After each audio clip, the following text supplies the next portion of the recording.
برا بن عازب رضی اللہ عنہ نے بیان کیا کہ رسول اللہ صلی اللہ علیہ وسلم نے فرمایا، جب تو سونے لگے تو نماز کے وضو کی طرح وضو کر، پھر دائیں کروٹ لیٹ جا اور یہ دعا پڑھ: اے اللہ، میں نے اپنے آپ کو تیری اطاعت میں دے دیا، اپنا سب کچھ تیرے سپرد کر دیا، اپنے معاملات تیرے حوالے کر دیے، خوف کی وجہ سے اور تیری رحمت و ثواب کی امید میں کوئی پناہ گاہ، کوئی مخلص تیرے سوا نہیں۔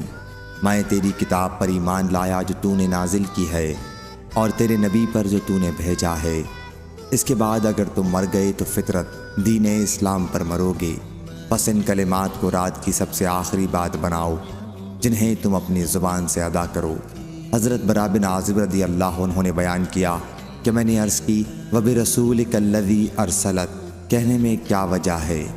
حضرت صلی اللہ علیہ وسلم نے فرمایا کہ نہیں، وَبِنَبِيِّكَ الَّذِي أَرْسَلَتْ، کہو۔ صحیح بخاری حدیث نمبر 6311۔